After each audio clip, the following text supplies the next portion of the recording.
Durante un servicio religioso, Steve Robards, de 38 años, se sintió indispuesto. Murió aquella misma noche de un ataque al corazón. Un año más tarde, en una lectura de Hamlet, la hija de Steve Robards estudiaba los diálogos del rey Claudio en los que decía lo siguiente sobre la muerte, los celos, la culpabilidad y la venganza. Mis palabras vuelan alto. Mis pensamientos vuelan bajo. Las palabras sin pensamientos nunca van al cielo. En estas palabras vio una pista sobre la muerte de su padre. A las ciudades de Dallas y Fort Worth, en Texas, se las llama la Metroplex. Es el área metropolitana más poblada de todo el estado, conocida por el asesinato de John F. Kennedy en la Plaza Daly en 1963. El presidente acaba de morir. Steve Robards, de 38 años, era natural de Texas, se había divorciado recientemente y trabajaba como cartero para el Servicio Postal de los Estados Unidos. Se sentía orgulloso de su trabajo, que consistía en ser un simple cartero rural, pero le gustaba su trabajo, le gustaba estar al aire libre y sentía cierto orgullo en ello. Marie, su hija de 16 años, acababa de irse a vivir con él después de una discusión que tuvo con el nuevo marido de su madre. Estaban viviendo en un apartamento de un dormitorio y él estaba en una lista de espera para uno más grande. Se sentía feliz de tener a su hija con él en esa etapa de su vida. Marie se matriculó en el Instituto Eastern Hills, donde se convirtió en una alumna brillante y popular. Callada, estudiosa, elegante. El tipo de chica a la que miras dos veces y a la que siempre has querido conocer porque es tan reservada, tan serena y tan inteligente. No tenía el menor fallo. Su cara y su complexión eran perfectas. Según decían, tanto el padre como la hija disfrutaban viviendo juntos, pero sus vidas cambiaron para siempre en la noche del 17 de febrero de 1993. Nada más cenar, Steve Robards acudió a un servicio religioso.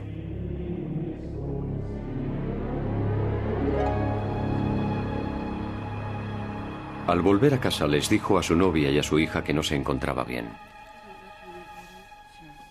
Al cabo de un rato empezó a tener retortijones y un fuerte dolor de estómago que fue a peor a medida que avanzó la noche. ¿Ya estás mejor? Me siento fatal.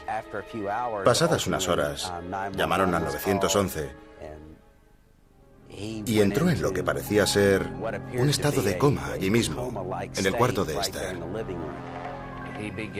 Empezó a echar espuma por la boca y a sentir náuseas.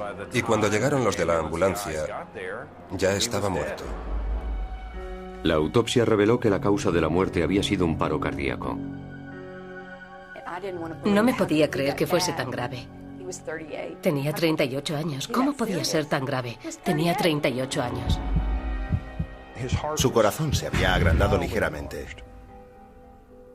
Era como un 25% demasiado grande para un hombre de su edad y de su tamaño. Y con mucho disgusto firmé la defunción por causas naturales. Después de la muerte de Steve Robards, Marie se fue a vivir con sus abuelos y se trasladó al Instituto Mansfield para empezar de nuevo.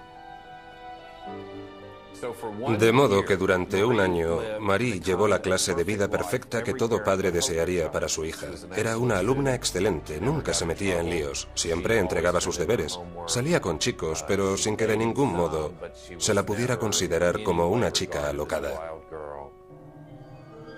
Después de graduarse en el instituto, Marie empleó los $50,000 que había recibido por el seguro de vida de su padre para estudiar en la Facultad de Medicina de la Universidad de Texas. Su sueño era ser médico forense. Incluso entonces, fue una de las alumnas más brillantes entre los muchos estudiantes de esa gigantesca universidad. No había el menor indicio de que su destino pudiera ser otro más que el de tener una excelente vida por delante. Hacia la mitad del primer curso, Marie se enteró de que la policía estaba investigando la muerte de su padre. Se preguntaban cómo un hombre de 38 años podía haber muerto de un ataque al corazón, siendo tan joven. Sin duda alguna era el crimen perfecto.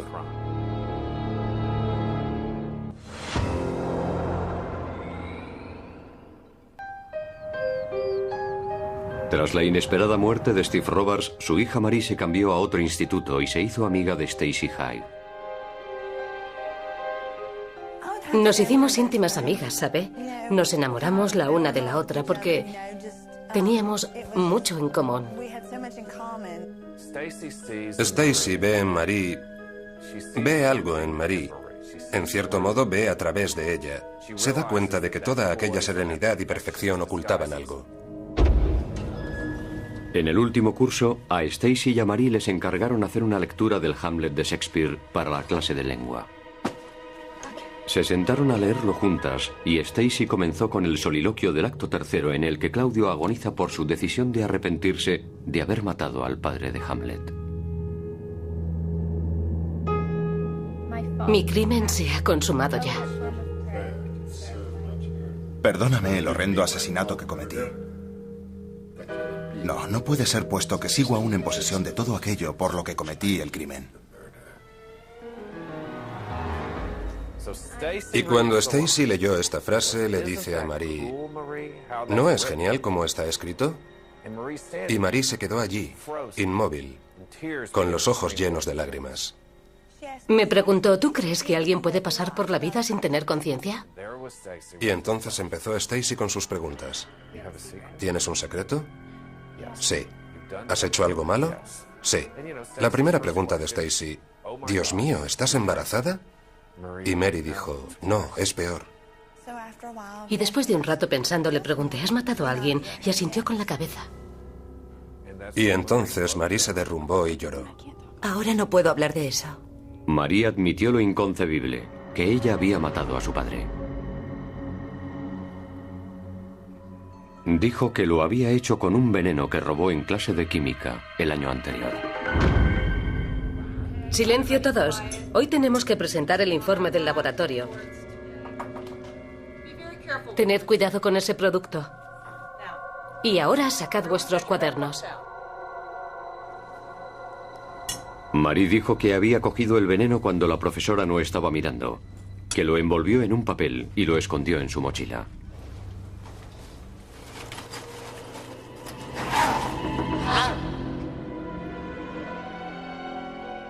Una semana más tarde, cuando estaba preparando la cena, Marie lo mezcló con la comida mexicana de su padre, que disimulaba el sabor del veneno.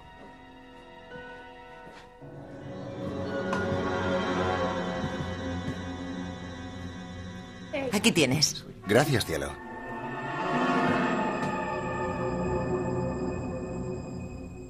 El veneno que utilizó imitaba los síntomas de un ataque al corazón, y su padre murió a las pocas horas.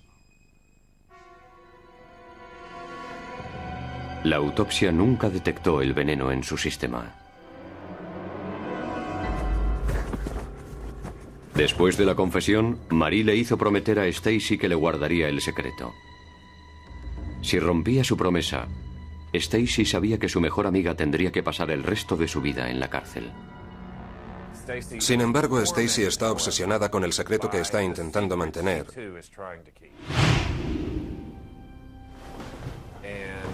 Y empieza a sufrir pesadillas.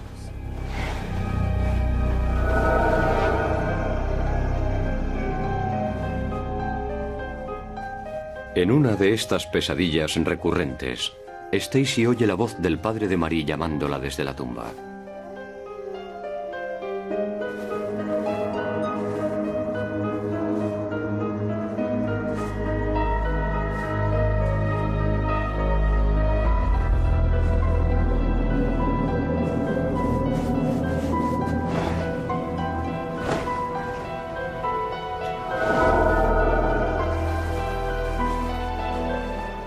En otra, Stacy ve a Marie que la persigue incesantemente durante toda la noche.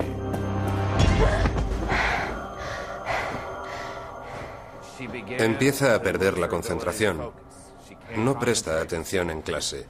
Sus notas bajan. Empieza a beber demasiado en las fiestas del instituto. Llega un momento en que le pide a su madre que la lleve a un hospital psiquiátrico para adolescentes. Y nadie entiende qué es lo que le pasa a Stacy. Parecía la clásica crisis. Stacy sabía que si decía algo sería su palabra contra la de Marie, puesto que la muerte de Steve Robards ya había sido archivada como muerte natural. No obstante, la presión que sufría Stacy Haig era demasiado fuerte. Se lo contó a su madre, al psicólogo del colegio y más tarde a la policía. Así que durante 8 meses Stacy guardó el secreto, que la comía por dentro, y al final tuvo que confesarlo. Pero Marie jamás lo haría, y, como Claudio, parecía estar atrapada en su propio infierno.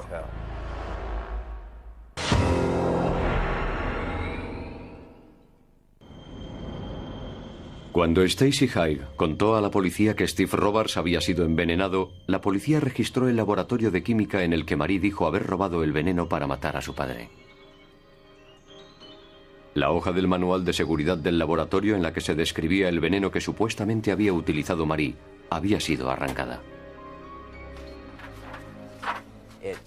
También te dice las precauciones que se deben tomar al usar esta sustancia y dice lo que hay que hacer en el caso de tragarla o que entre en contacto con los ojos.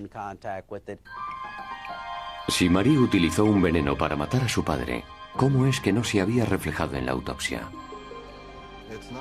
No es un procedimiento normal, a menos que haya indicios de que es necesario hacerlo.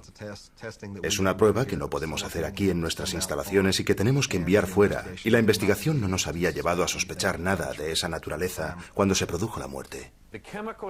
El veneno que utilizó, la única forma de poder ser detectado habría sido si el médico forense de Fort Worth hubiera tenido un aparato que vale $150.000 que detecta los restos de veneno en una autopsia, pero no lo tenían y nunca pensaron en utilizarlo. La tecnología capaz de encontrar sustancias químicas raras en tejido humano se llama espectrómetro de masa, cromatógrafo de gas. Puesto que Marie planeaba ir a la Facultad de Medicina y hacerse forense, los fiscales sospecharon que estaría familiarizada con las técnicas analíticas utilizadas por los forenses locales. Y también sabría que el veneno no podría ser detectado. Los investigadores esperaban que las muestras de tejido de Steve Robards aún siguieran guardadas, aunque ya habían pasado 18 meses desde su muerte. En la oficina del forense estaban a punto de destruir las muestras de tejido y de sangre, como suelen hacer, cuando no hay ningún problema ni sospecha alguna de homicidio. Las muestras de tejido fueron enviadas a un laboratorio independiente en Pensilvania, donde fueron analizadas con el espectrómetro de masa cromatógrafo de gas. El veneno que buscaban era una sustancia metálica muy poco conocida. No revelaremos el nombre de este veneno en este programa. El espectrómetro de masa lanza un rayo de electrones a la muestra, aislando los componentes de las moléculas para que sean analizadas. Los resultados se registran en un gráfico. Cada pico es un componente aislado. La altura del pico es proporcional a la cantidad presente. El número es el tiempo exacto en minutos que tarda el componente en recorrer la columna desde el momento en que es inyectado hasta que se detecta. Los científicos encontraron en las muestras de Steve Robards un componente metálico con un tiempo de retención idéntico al del veneno que su hija Marie había admitido haber robado en el laboratorio.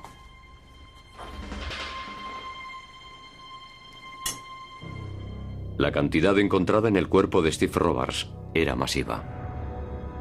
28 veces mayor que una dosis letal.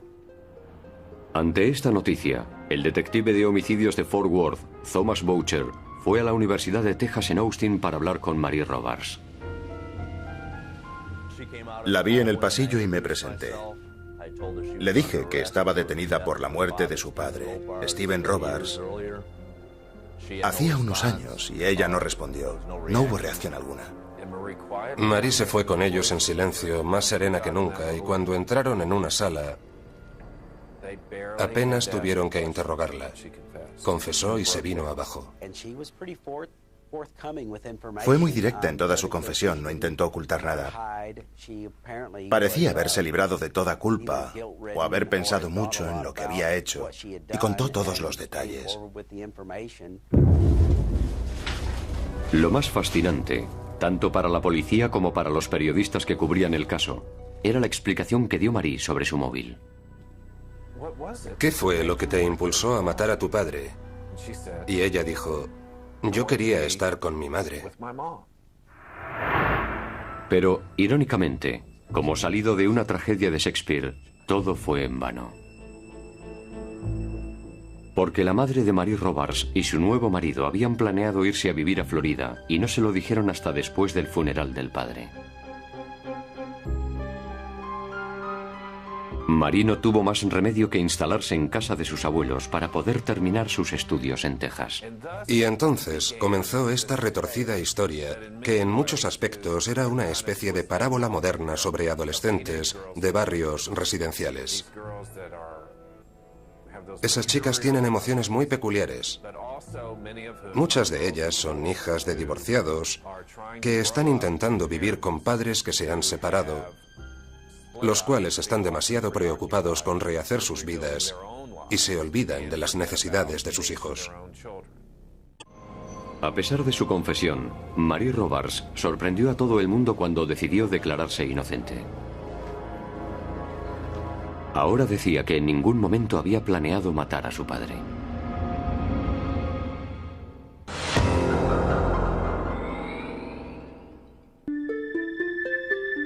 En 1996, Marie Robards fue juzgada por el asesinato de su padre Steve.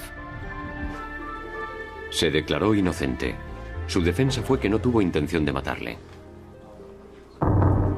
Sacad vuestros cuadernos. Marie admitió que había robado el veneno del laboratorio de química del instituto.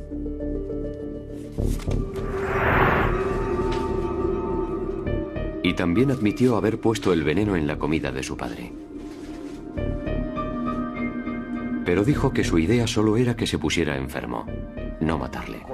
Naturalmente, eso no tiene mucho sentido. Si solo se hubiera puesto enfermo, ella no habría podido volver con su madre. Los fiscales dijeron que Marie era matrícula de honor en química y que la cantidad que había utilizado era 28 veces mayor que la dosis letal. Cualquiera que vaya a estudiar medicina, probablemente, y que todavía está estudiando en el instituto, será un alumno por encima de la media en el departamento de ciencias. Y de hecho, eso fue parte de mi investigación. Consulté sus calificaciones y había tenido unas notas muy altas, especialmente en ciencias. ¿Te encuentras mejor? Me siento fatal. ¿Podrías traerme un poco de ginger ale? Claro. También se subrayó el hecho de que Marie se había quedado allí viendo cómo moría su padre, sin decirle ni una sola palabra a la novia de su padre ni a los de la ambulancia que intentaban resucitarle.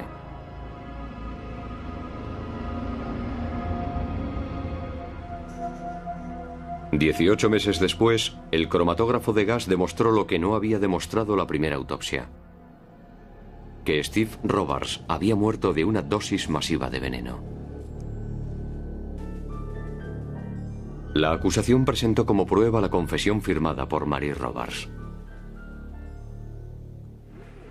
¿Sabía usted que ese producto era peligroso? ¿Sí o no? Sí, señor. ¿Cómo lo sabía? Porque me lo dijo mi profesora de química. ¿Qué le dijo? Stacy declaró que Marie le había dicho que sabía perfectamente la cantidad de veneno que hacía falta para matar a su padre, y eso fue decisivo. Que su mejor amiga admitiera que Marie tenía conocimiento del poder de ese veneno. Las pruebas de los forenses, la confesión y el testimonio de su mejor amiga iban contra ella. Uno de los fiscales la llamó depredadora implacable. Otro la llamó la peor pesadilla de la sociedad, una hija que mata a su padre. Pero algunos la veían como una especie de Lizzie Borden tejana. Una chica dulce, encantadora, trabajadora y triunfadora, que de pronto hace algo inexplicable. Y en este sorprendente giro, yo al menos empecé a sentir cierta simpatía por ella. Porque en muchos sentidos era un símbolo de lo que el divorcio moderno ha hecho en nuestra sociedad. El investigador forense dijo que Marie era una asesina muy astuta. Le aseguro que fue lo bastante lista para engañarme al principio, porque hicimos la autopsia y no pudimos encontrar nada. El 9 de mayo de 1996, el jurado tardó menos de una hora en decidir que Marie Robards era culpable de homicidio. Fue condenada a 27 años de cárcel. No sé qué podemos hacer. Son muy jóvenes. No piensan como los adultos. Eso no significa que puedan librarse después de haber hecho una cosa así con un golpecito en la muñeca. Pero 27 años a mí me parece excesivo. Lo que hizo fue cometer el crimen perfecto. Sin duda había sido el crimen perfecto. Si Marie no se lo hubiera contado a su amiga, probablemente nunca se hubiera descubierto el crimen. Estoy casi seguro que nunca se hubiera llegado a descubrir. Marie nunca ha hablado de lo que ha pasado desde entonces. Lo único que se sabe es que Marie es una reclusa modelo en esta cárcel de mujeres al este de Texas, donde tendrá que estar durante muchos años. Nunca se ha quejado. Siempre se ofrece voluntaria para las tareas más duras. Un día fue a verla un psicólogo y ella llevaba un uniforme muy fino. Hacía muchísimo frío y estaba tiritando. Y el psicólogo le dijo, ¿por qué no pides algo más caliente? Y ella dijo, no me lo merezco. Encogió los hombros, sonrió y dijo, estoy bien. Que la comía por dentro. Y al final tuvo que confesarlo. Pero Marie jamás lo haría. Y, como Claudio, parecía estar atrapada en su propio infierno.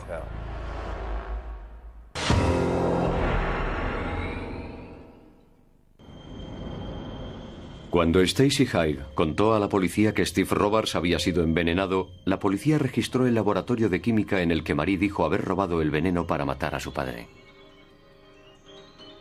La hoja del manual de seguridad del laboratorio en la que se describía el veneno que supuestamente había utilizado Marie había sido arrancada. También te dice las precauciones que se deben tomar al usar esta sustancia y dice lo que hay que hacer en el caso de tragarla o que entre en contacto con los ojos. Si Marie utilizó un veneno para matar a su padre, ¿cómo es que no se había reflejado en la autopsia? No es un procedimiento normal, a menos que haya indicios de que es necesario hacerlo. Es una prueba que no podemos hacer aquí en nuestras instalaciones y que tenemos que enviar fuera, y la investigación no nos había llevado a sospechar nada de esa naturaleza cuando se produjo la muerte. El veneno que utilizó, la única forma de poder ser detectado habría sido si el médico forense de Fort Worth hubiera tenido un aparato que vale $150.000 que detecta los restos de veneno en una autopsia, pero no lo tenían y nunca pensaron en utilizarlo. La tecnología capaz de encontrar sustancias químicas raras en tejido humano se llama espectrómetro de masa, cromatógrafo de gas.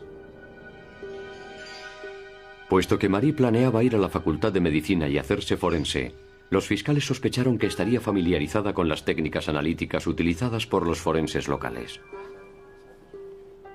Y también sabría que el veneno no podría ser detectado. Los investigadores esperaban que las muestras de tejido de Steve Robards aún siguieran guardadas, aunque ya habían pasado 18 meses desde su muerte. En la oficina del forense estaban a punto de destruir las muestras de tejido y de sangre, como suelen hacer, cuando no hay ningún problema ni sospecha alguna de homicidio. Las muestras de tejido fueron enviadas a un laboratorio independiente en Pensilvania, donde fueron analizadas con el espectrómetro de masa cromatógrafo de gas. El veneno que buscaban era una sustancia metálica muy poco conocida. No revelaremos el nombre de este veneno en este programa. El espectrómetro de masa lanza un rayo de electrones a la muestra, aislando los componentes de las moléculas para que sean analizadas. Los resultados se registran en un gráfico. Cada pico es un componente aislado. La altura del pico es proporcional a la cantidad presente. El número es el tiempo exacto en minutos que tarda el componente en recorrer la columna desde el momento en que es inyectado hasta que se detecta. Los científicos encontraron en las muestras de Steve Roberts un componente metálico con un tiempo de retención idéntico al del veneno que su hija Marie había admitido haber robado en el laboratorio.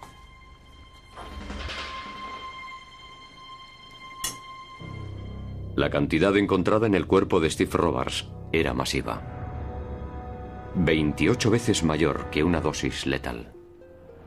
Ante esta noticia, el detective de homicidios de Fort Worth, Thomas Boucher, fue a la Universidad de Texas en Austin para hablar con Marie Roberts. La vi en el pasillo y me presenté. Le dije que estaba detenida por la muerte de su padre, Stephen Roberts, hacía unos años, y ella no respondió. No hubo reacción alguna. Marie se fue con ellos en silencio, más serena que nunca, y cuando entraron en una sala, apenas tuvieron que interrogarla. Confesó y se vino abajo. Fue muy directa en toda su confesión, no intentó ocultar nada. Parecía haberse librado de toda culpa o haber pensado mucho en lo que había hecho y contó todos los detalles. Lo más fascinante, tanto para la policía como para los periodistas que cubrían el caso, era la explicación que dio Marie sobre su móvil. ¿Qué fue lo que te impulsó a matar a tu padre?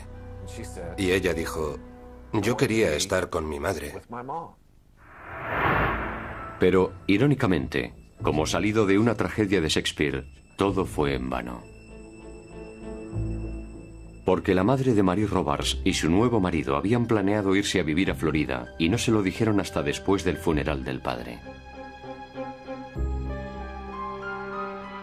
Marie no tuvo más remedio que instalarse en casa de sus abuelos para poder terminar sus estudios en Texas.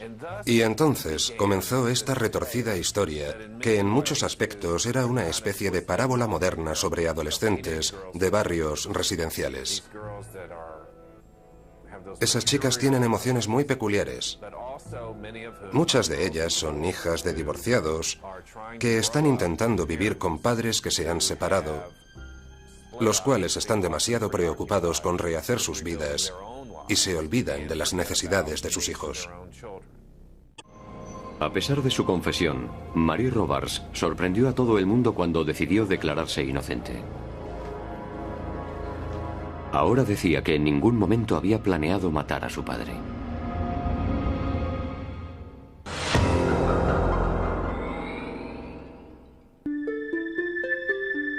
En 1996, Marie Roberts fue juzgada por el asesinato de su padre Steve. Se declaró inocente. Su defensa fue que no tuvo intención de matarle. Sacad vuestros cuadernos. Marie admitió que había robado el veneno del laboratorio de química del instituto.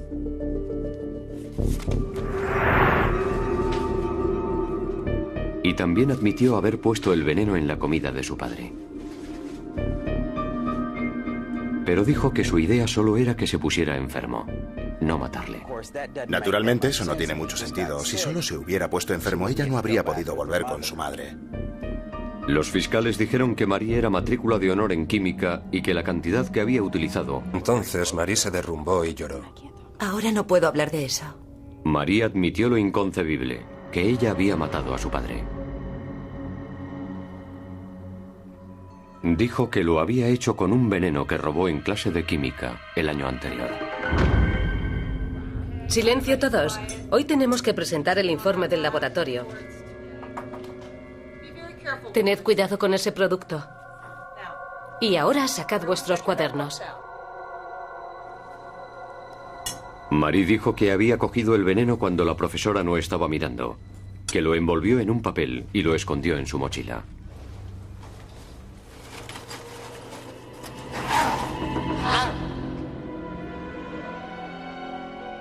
Una semana más tarde, cuando estaba preparando la cena, Marie lo mezcló con la comida mexicana de su padre, que disimulaba el sabor del veneno.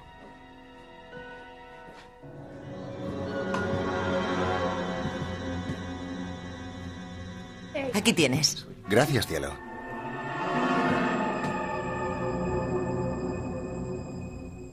El veneno que utilizó imitaba los síntomas de un ataque al corazón, y su padre murió a las pocas horas. La autopsia nunca detectó el veneno en su sistema. Después de la confesión, Marie le hizo prometer a Stacy que le guardaría el secreto. Si rompía su promesa, Stacy sabía que su mejor amiga tendría que pasar el resto de su vida en la cárcel. Sin embargo, Stacy está obsesionada con el secreto que está intentando mantener.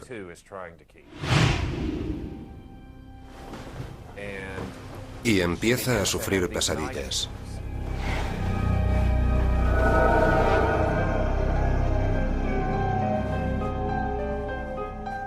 En una de estas pesadillas recurrentes, Stacy oye la voz del padre de Marie llamándola desde la tumba.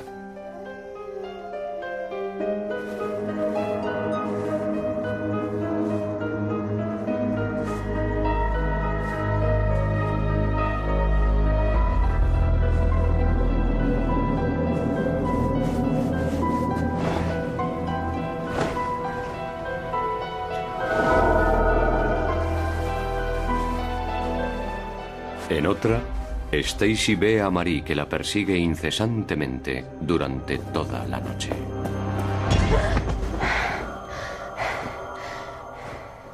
Empieza a perder la concentración.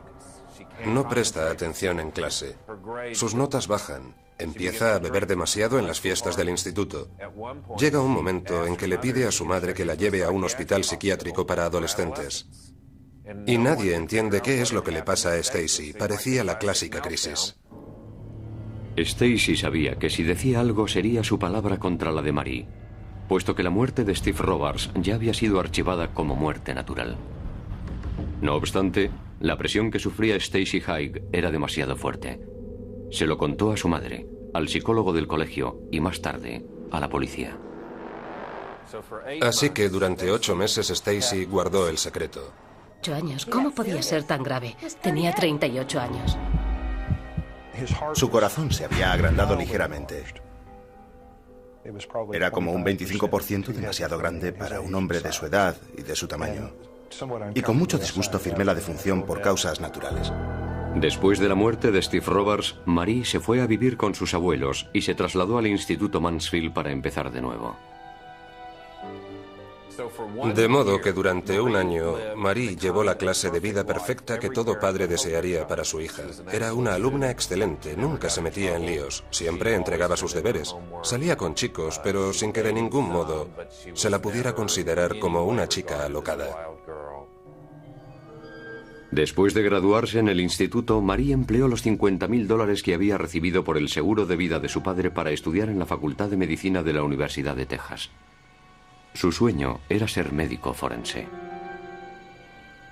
Incluso entonces, fue una de las alumnas más brillantes entre los muchos estudiantes de esa gigantesca universidad. No había el menor indicio de que su destino pudiera ser otro más que el de tener una excelente vida por delante. Hacia la mitad del primer curso, Marie se enteró de que la policía estaba investigando la muerte de su padre. Se preguntaban cómo un hombre de 38 años podía haber muerto de un ataque al corazón, siendo tan joven. Sin duda alguna era el crimen perfecto.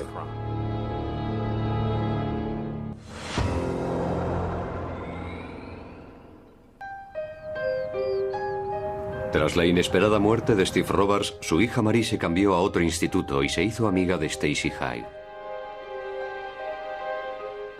Nos hicimos íntimas amigas, ¿sabe? Nos enamoramos la una de la otra porque teníamos mucho en común. Stacy ve en Marie, ve algo en Marie.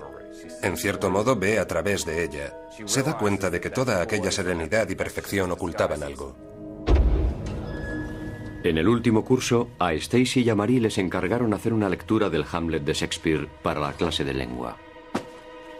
Se sentaron a leerlo juntas y Stacy comenzó con el soliloquio del acto tercero en el que Claudio agoniza por su decisión de arrepentirse de haber matado al padre de Hamlet. Mi crimen se ha consumado ya. Perdóname el horrendo asesinato que cometí. No puede ser, puesto que sigo aún en posesión de todo aquello por lo que cometí el crimen. Y cuando Stacy leyó esta frase, le dice a Marie, ¿no es genial cómo está escrito? Y Marie se quedó allí, inmóvil, con los ojos llenos de lágrimas. Me preguntó, ¿tú crees que alguien puede pasar por la vida sin tener conciencia? Y entonces empezó Stacy con sus preguntas. ¿Tienes un secreto? Sí. ¿Has hecho algo malo? Sí. La primera pregunta de Stacy, Dios mío, ¿estás embarazada? Y Mary dijo, no, es peor. Y después de un rato pensando, le pregunté, ¿has matado a alguien? Y asintió con la cabeza. Y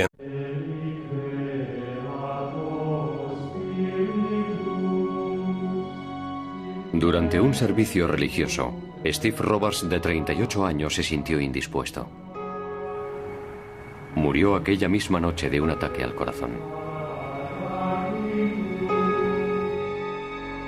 Un año más tarde, en una lectura de Hamlet, la hija de Steve Robards estudiaba los diálogos del rey Claudio en los que decía lo siguiente sobre la muerte, los celos, la culpabilidad y la venganza.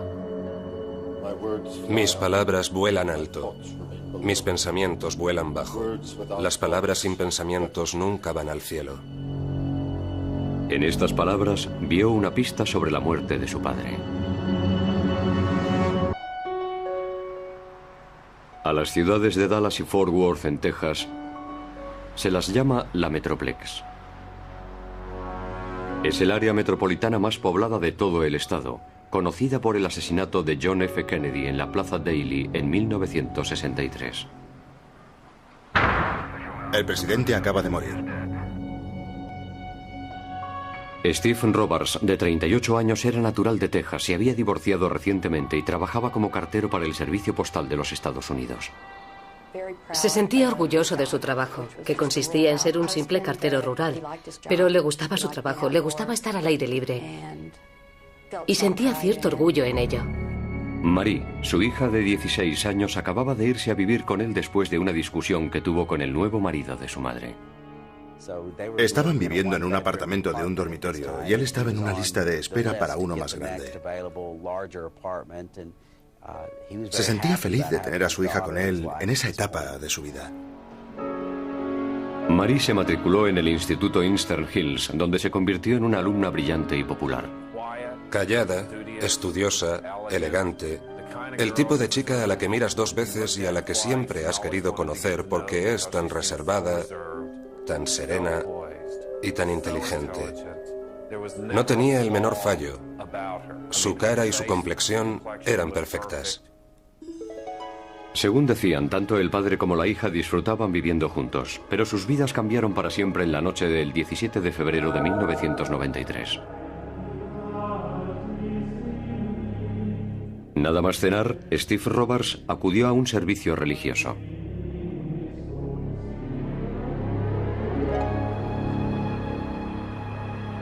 Al volver a casa les dijo a su novia y a su hija que no se encontraba bien. Al cabo de un rato empezó a tener retortijones y un fuerte dolor de estómago que fue a peor a medida que avanzó la noche. ¿Ya estás mejor? Me siento fatal. Pasadas unas horas, llamaron al 911 y entró en lo que parecía ser un estado de coma allí mismo, en el cuarto de estar. Empezó a echar espuma por la boca y a sentir náuseas. Y cuando llegaron los de la ambulancia, ya estaba muerto. La autopsia reveló que la causa de la muerte había sido un paro cardíaco. No me podía creer que fuese tan grave. Tenía 38.